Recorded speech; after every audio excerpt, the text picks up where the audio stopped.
representative democracy, or what is in Europe called parliamentary democracy, is considered by a lot of enlightened, progressive individuals as the most advanced, the most refined, the most democratic system we have. In this late 20th century, representative democracy is antiquated, it's obsolete, it's undemocratic, it is authoritarian, mired in rotten old values. This is not to say that the alternative is autocracy or authoritarian systems. They are even more black-holed than the past. The imbalance is even greater and more grotesque.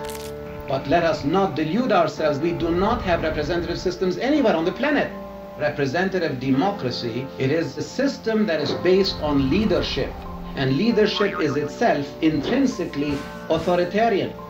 Once you set up leaders and followers, you create imbalances in power, cults of personality, extreme, vicious competitiveness. Anybody who's watched the candidates who are running for office can see it. Now, in all fairness, we do know that this competitiveness exists at all areas of our societies.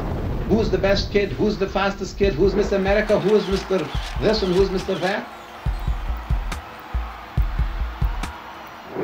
It's a society made of a few winners and a whole lot of losers. And this is exactly how our politics are run. Who attracts the most votes? That is not the issue. The issue is issue. We ought to be voting on issues, not for people. Don't vote for me. I don't want to vote for you. Leadership. What does it presume? That the leader has at its behest something that you and I do not have. At one time this was true. The leader had access to information. This kind of a talk would have really meant nothing 30 years ago. Why not? Because we didn't have the technology for it.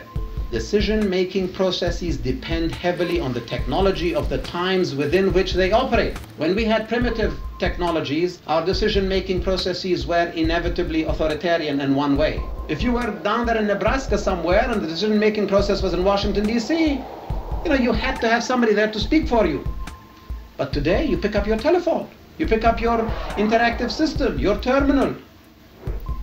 At a time when technology, when telecommunication is increasingly interactive, decentralized, what excuse is there? We are better informed often than those people called leaders or representatives. Everyone has access to information. Representative democracy, it is too inefficient, too slow for our times.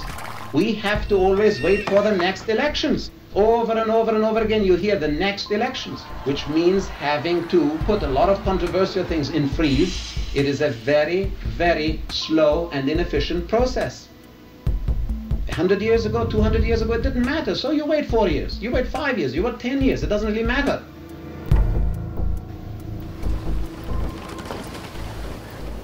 In a hyper-rapid world, in a rapidly converging world, where decisions need to be made continuously, it does cause individuals to shift to a certain passivity. If I'm not very happy with you, 4 years later I'll throw you out. We don't have time to wait. Can the world wait every 4 years? We don't have to go through the indirect. We have rapid, universal, personal telecommunication systems. The component parts for the infrastructure for this new electronic democracy. The shift from the old corrupting to something infinitely more democratic. A world that is less torn by domination and submission.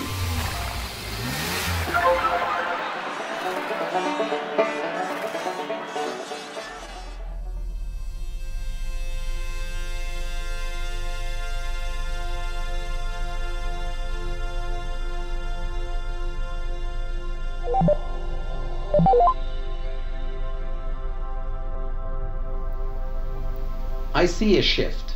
I see it happening every day. The increasing emphasis on referendums, the increasing resort to public opinion polls. Now, I am not naive enough to believe that tomorrow we're going to close down the White House and all these little senates and all these little congresses around the country and say, hey, listen, we're going to shift to a whole new system. That's not how things work. You notice, for instance, that the British monarchy has already become highly obsolete, an opéra comique. But it exists, in part because of inertia. And this is what I see happening and obsolescence that I see inevitably seeping into the American political system. The thing is here, there are two ways of going about it.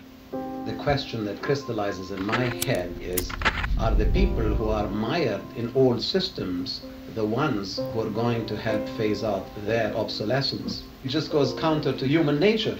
If you are heavily vested in some infrastructure or in some system, you're not going to phase out your own involvement. For people who do not have the patience to wait, we don't have to wait for this massive infrastructural change. The initiatives, the forces for change are all outside of politics. You have the environment, the times are right, the technology is right. You have a lovely opportunity to work outside of the old systems. We need not leaders. We do not need representatives. We need catalysts.